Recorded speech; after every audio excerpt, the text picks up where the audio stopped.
প্রায় ৫৫০ বছর আগে অদ্বৈত আচার্যের হাত ধরে প্রথম শুরু হয় শান্তিপুরের রাস যাত্রা। আজও একই নিয়ম নিষ্ঠার সঙ্গে পালিত হচ্ছে রাস। দাপর যুগে বৃন্দাবনে তখনও প্রতিদিন রাসলীলা হচ্ছে, যেখানে শ্রীকৃষ্ণ ব্যতীত কোনো পুরুষের প্রবেশ নিষেধ ছিল। তখনও মহাদেবের মনে প্রশ্ন জাগল, রাসলীলা কিভাবে হয়, সেখানে কেন পুরুষের প্রবেশ নিষিদ্ধ? এই প্রশ্ন থেকেই তিনি মহিলা রূপে রাসলীলায় প্রবেশ করেন। সেদিন অন্তত শ্রীকৃষ্ণ বুঝতে পারেন রাসলীলার মধ্যে কোনো পুরুষ প্রবেশ করেছে। তিনি কাউকে কিছু না বলেই রাসলীলা থেকে হঠাৎ বেরিয়ে যান। তখনও যোগমায়া অর্থাৎ দুর্গা বুঝতে পারেন রাসলীলার ভেতর কোনো পুরুষ প্রবেশ করেছে, এবং তিনি জানতে পারেন মহাদেব নিজেকে নারী রূপে রাসলীলায় নিয়ে এসেছেন। তখন তিনি মহাদেবকে রাসলীলা ছেড়ে বেরিয়ে যাওয়ার জন্য অনুরোধ করেন। মহাদেব বলেন, দাপরে আমার রাসলীলা দেখার সৌভাগ্য না হলেও আমি অন্য যুগে রাসলীলা দেখব এবং প্রসার ঘটাবো। কথিত আছে শান্তিপুরের অদ্বৈত আচার্যকে মহাদেব এবং বিষ্ণুর অবতার বলা হয়। প্রায় ৫৫০ বছর আগে তিনি প্রথম নারায়ণ পুজো করে রাসের শুভারম্ভ করেন। প্রথমে মূলত বিভিন্ন গোস্বামী এবং বিগ্রহ বাড়িতে শান্তিপুরের রাসযাত্রা চলত। এরপর হঠাৎ গোস্বামী বাড়ি থেকে রাধারমণজিউ এবং শ্রীকৃষ্ণের বিগ্রহ চুরি হয়ে যায়।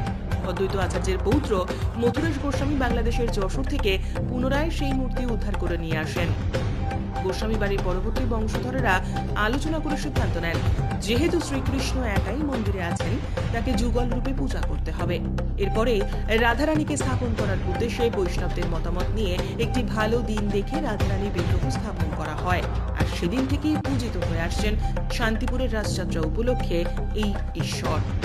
আর ঠিক যখন এই ঘটনা ঘটে, তখন অন্যান্যদের বিগ্রহ বাড়ির সকলেই বলেন, যেহেতু রাধাকৃষ্ণের মিলন ঘটেছে, সেই কারণে একটি অনুষ্ঠানের প্রয়োজন। সেই কারণেই শান্তিপুরে ৩ দিন ধরে পালন করা হয় রাস। আজ শান্তিপুরে সেই একই নিয়ম মেনে রাসযাত্রা হয়ে আসছে। এই রাসযাত্রা এখন শুধু গোস্বামী বাড়ি বা বিগ্রহ বাড়িতেই থেমে নেই। বিভিন্ন মণ্ডপ সাজিয়ে রাসযাত্রা করছেন অনেকেই। এরপরও বিভিন্ন বারোয়ারিতে তাদের সেরা উপহার তুলে দিতে চাইছেন দর্শনার্থীদের মধ্যে। শ্যামবাজার রাস উৎসব কমিটি এবছর বিভিন্ন প্রকার লৌহ সামগ্রী দ্বারা নির্মাণ করেছে রাসের মঞ্চ। থানার মাঠ রাস উৎসব কমিটি তাদের এবছরের নিবেদন অক্ষরধাম মন্দিরের আদলে তৈরি মণ্ডপ। শান্তিপুর লিডার্স ক্লাব তারা এবছর থিমে রাশি শান্তিপুর আলোকমালায় ভরপুর। অন্যদিকে লক্ষ্মীতলা বারোয়ারি তাদের এবছরের থিম বৌদ্ধনাথ ধাম আদলে তৈরি করেছে তাদের এই মণ্ডপ। পঞ্চাননতলা যুব সংঘ তাদের এবছরের নিবেদন ময়ূর মহল। রাধাকৃষ্ণ কলোনি ক্লাব তারা এবার তাদের থিম রেখেছে যন্ত্রই জীবন। এর পাশাপাশি একাধিক উল্লেখযোগ্য বারোয়ারি রয়েছে, যারা বিভিন্ন মন্দিরের আদলে মণ্ডপ তৈরি করেছে এবং আলোকসজ্জায় ফুটিয়ে তুলেছে গোটা শান্তিপুরকে। আগামীকাল শুক্রবার থেকে শুরু হচ্ছে শান্তিপুরের রাস যাত্রা। রবিবার ভাঙা রাসের মধ্য দিয়ে শেষ হবে এই রাস যাত্রা।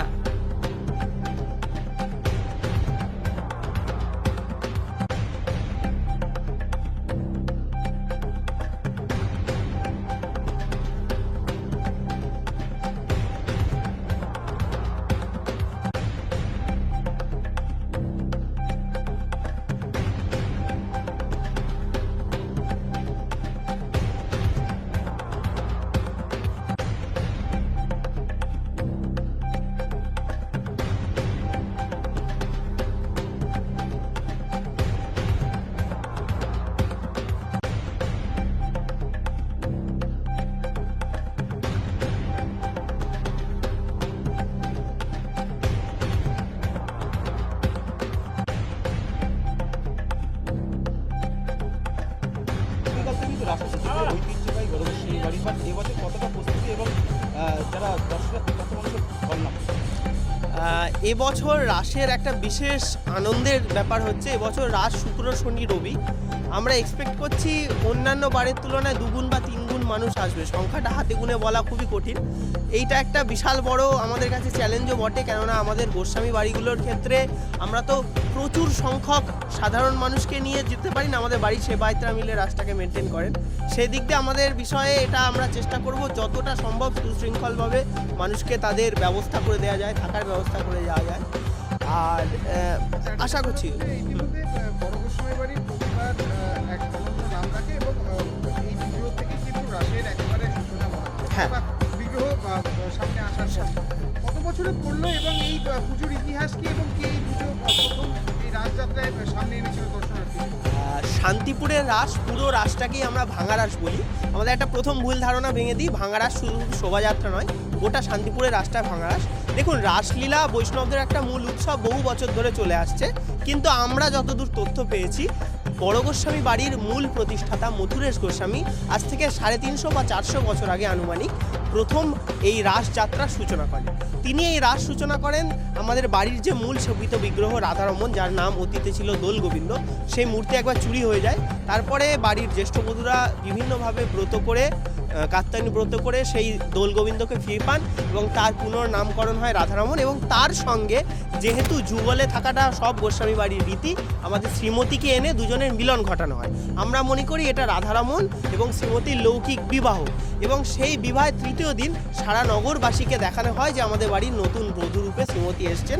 সেই থেকে শান্তিপুরের ভাঙা রাসের সূচনা এবং সেই থেকে শোভাযাত্রার সূচনা। এইভাবে বড় গোস্বামী বাড়ি থেকে শুরু করে বিভিন্ন গোস্বামী বাড়ি তাদের অনুসারী হয়ে শান্তিপুরের রাসযাত্রা শুরু। যেটা হচ্ছে নহবত সানাই বাজে এবং তারপরে এই সূচনা আর কি বলা যেতে পারে প্রথম থেকে শুরু হয়। তার মানে যেহেতু বলা হচ্ছে যে বিবাহ দেওয়া হয়, সেই কারণেই কি সানাই হ্যাঁ, আসলে এটা তো আমরা অন্তত লৌকিক বিবাহ মনে করি, মানে বাস্তবে সেই যুগে না হলেও এই যুগে আমরা কলিতে চেষ্টা করেছি একটা লৌকিক বিবাহ দেওয়ার।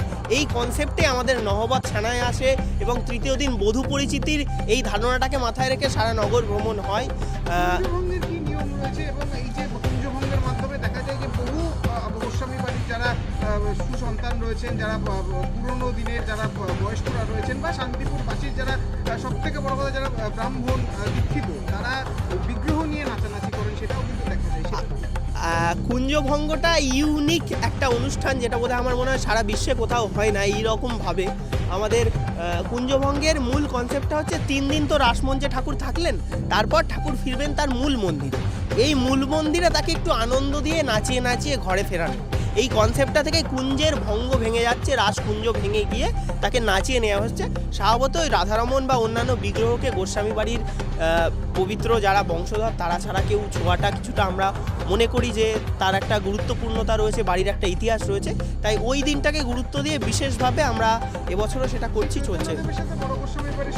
শ্রী চৈতন্যদেবের সাথে এটাই সম্পর্ক। অদ্বৈত হচ্ছে শ্রী চৈতন্যদেবের অন্যতম মন্ত্র শিক্ষা, এই মন্ত্র বলবো না, এক ধরনের স্পিরিচুয়াল আধ্যাত্মিক গুরু এবং পঞ্চতত্ত্বের একজন। অদ্বৈতকে চৈতন্য মানে নিজের পিতৃসম মানতেন এবং আমরা তারই বংশধর। বড় গোস্বামী বাড়ির থেকে শান্তিপুরের সব গোস্বামী বাড়ি তারই বংশধর, সেই হিসেবে তো একটা সম্পর্ক রয়েছে। আমার নাম অদ্রিক গোস্বামী, বড় গোস্বামী বাড়ির আমি 13তম বংশধর।